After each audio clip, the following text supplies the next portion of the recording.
Powered by the Montana Television Network. Montana This Morning continues on Montana's News Leader. An unexpected guilty plea by Michael Cohen has President Trump firing back. I'm Tom Hansen, and I'll tell you why this could lead to more questions in the Russia investigation. Employers in Bozeman are having a hard time recruiting employees. I'm at Airsbab, and coming up, I'll let you know how that relates to affordable housing. Good morning to you and welcome to your Friday. It is 6:30. Top story for you now. President Trump traveled to South America yesterday, where he will meet with world leaders over the next few days. But back at home, a surprise guilty plea from Michael Cohen, the president's former personal attorney, raising new questions about the Trump organization's ties to Russia. CBS's Tom Hansen has more. President Trump is in Argentina for the start of the G20 summit, but questions about ties to Russia continue to follow him. On Thursday, Michael Cohen, Mr. Trump's former personal attorney, pleaded guilty to lying to Congress. Cohen admitted he misled lawmakers about a potential Trump Tower in Moscow. He told Congress that negotiations over the real estate project ended in January of 2016. He now says those talks continued into June, when it was apparent Mr. Trump would have the votes to secure the Republican presidential nomination. It's a reminder that there's been a remarkable volume of criminal activity uncovered by the special counsel's investigation. Cohen is cooperating with investigators looking into the Trump campaign's ties to Russia. In August, he pleaded guilty to tax evasion charges brought by prosecutors in New York. Michael Cohen is lying, and he's trying to get a reduced sentence. President Trump said his one-time fixer isn't being truthful now. What he's trying to do, because he's a weak person and not a very smart person, what he's trying to do is end. And it's very simple. He's got himself a big prison sentence, and he's trying to get a much lesser prison sentence by making up a story. Mr. Trump was supposed to meet with Russian leader Vladimir Putin at the G20. The White House canceled the sit-down to protest Russia's aggression towards Ukraine. Tom Hansen, CBS News, New York. By the way, Cohen is scheduled to be sentenced on December 12th. Other headlines on this Friday: California, believe it or not, once again at the mercy of Mother Nature. Earlier this year, parts of the Golden State ravaged by major wildfires. And now heavy rains are causing havoc. John Lawrence has our story. Firefighters, along with help from the Highway Patrol and a helicopter, rescue a man clinging to a tree in the Los Angeles River Thursday. Weather throwing another challenge at California residents. My concern is the runoff on the road and keeping the ditches open, because that's what's going to wash out. Flash floods are gushing through areas recently scorched by significant wildfires. I've been cleaning everything, and it's still the smoke smell is everywhere. Authorities say after a wildfire, heavy rains can cause rapid landslides in burned areas.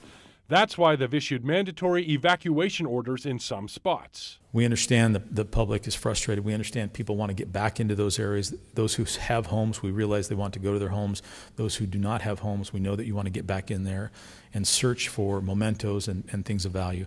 CAL FIRE of Riverside County is blunt on its website, telling people if you stay, you are risking your life. Some residents took the advice and fled.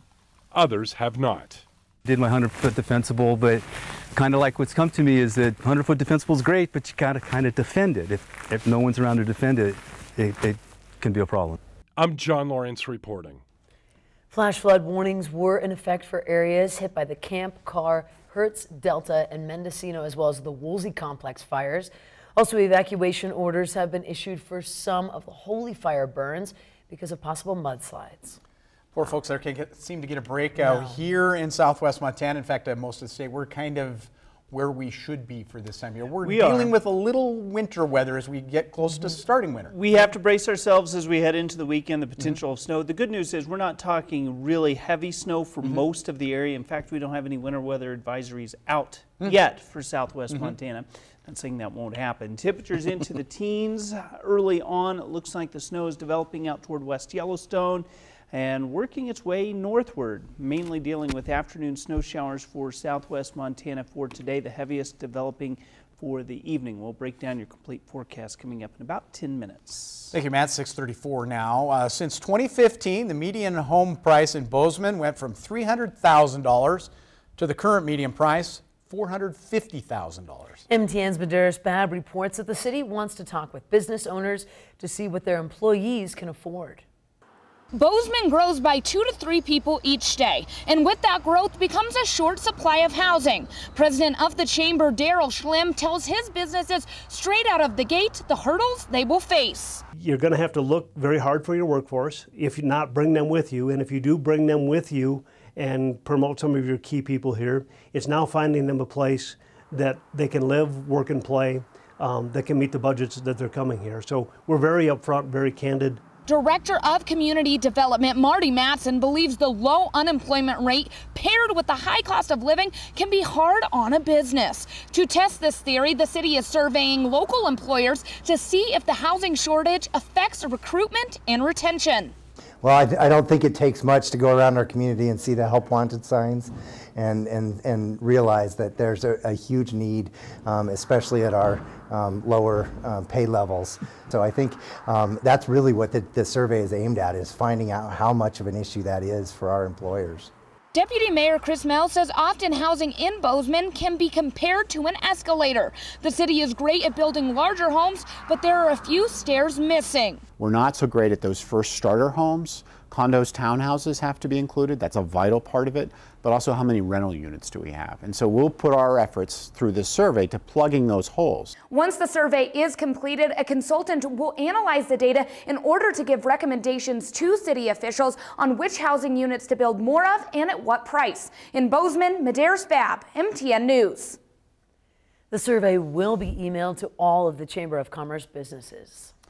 In other headlines, Butte's Council of Commissioners will consider a recommendation that will give a police force a higher pay raise. Council received a recommendation this week to give members of Butte's Police Protective Service Union a 2% pay raise that includes a scale that will increase that pay of longer serving officers, getting them closer to the level of pay of other law enforcement agencies around the state. We are a city county, so we have to do both city and county duties, whereas all these other cities have a police agency and a sheriff's office, and those duties are split. So that's why we feel that this median raise is fair compensation for what we do on a day basis. Now the council expected to vote on the pay increase at its regular meeting coming up on December 5th. And firefighters are issuing a warning as colder weather gets set to move in. This time of year, when carbon monoxide poisoning becomes an issue, MTN's Russ Riesinger has more on why you need to be aware of this invisible threat. That sound could be the only warning that dangerous levels of carbon monoxide might be lurking in your home. You cannot smell carbon monoxide at all. You can't see it either, but if you have anything in your house that runs on gas, you and your family could be at risk. Some people seem to think that they'll be able to detect the carbon monoxide in their home, and that's not true. Carbon monoxide is also known as the silent killer. It is a odorless, colorless, poisonous gas that people will never know is in their home until it's too late sometimes. Carbon monoxide sometimes causes sudden flu-like symptoms, headache, nausea, and dizziness. But if something, for instance, goes wrong with your furnace and you're already asleep, you may never know. That's why we suggest having carbon monoxide detectors just outside the sleeping areas, because people can go to sleep and not wake up. To make sure you stay safe, install CO detectors and test alarms at least once a month. During a snowstorm, make sure vents for the dryer, furnace, stove, and fireplace are clear of snow buildup. If you need to warm up a vehicle, remove it from the garage immediately after starting it, and get everyone outside right away if the CO alarm sounds. If the alarm does go off, that they get outside immediately and then call 911. In Lockwood, I'm Russ Riesinger reporting for MTN News. Some very helpful tips there. Firefighters also suggest you have all your gas appliances in your home professionally inspected at least once a year. Some great advice in that. 6:39 now Wednesday night. Steamboat Geyser, Yellowstone National Park had a major eruption for the 29th time this year. That ties former record for the most documented steamboat eruptions in a year. This is what Steamboat looked like when it went off this past spring. Now, the Norris Geyer Basin, where Steamboat is located, is closed to the public right now. But after December 15th, when the winter season begins in Yellowstone, you'll be able to visit the geyser. Get there, you'll have to take either a snow coach or a snowmobile tour to Norris, and then you'll have to walk down snow-covered trails and boardwalks to see it. In the meantime, this is a big deal for scientists. You know, for scientists, they're excited. mean, I think everyone's excited, but in particular the scientists, because Steamboat is doing something that it hasn't done for quite some time. So for scientists, it's an opportunity to learn more about this really unique and what was random a geyser that has now become not so random. Now we're told the geyser has been erupting every 7 to 10 days for about 6 weeks, so if you keep that up, it'll set a new record. Steamboat, by the way, the tallest active geyser in the world. It can shoot water or steam 300 feet in the air, with water eruptions lasting from 3 to 40 minutes, while steam eruptions last hours or even days. We're going to take a quick break here on Montana's. I love that. Bucket list for me to be able to see that too. One more, yes. I've got a couple of things coming up here before Montana This Morning concludes. Let's take a look and see what some of those are. This self-driving concept car is like a computer on wheels. I'm Chris Martinez with how auto shows are going high-tech. Ahead on CBS This Morning, we're at the country's first fully biometric terminal ahead of tomorrow's debut at Atlanta's Hartsfield-Jackson International Airport. How the facial recognition system will speed up check-in and security, and why some call it a massive privacy threat. And only on CBS This Morning, award-winning chef Eric Ripert is in Studio 57 to discuss his restaurant Le Bernardin being named #1 in the world. We'll see you at 7.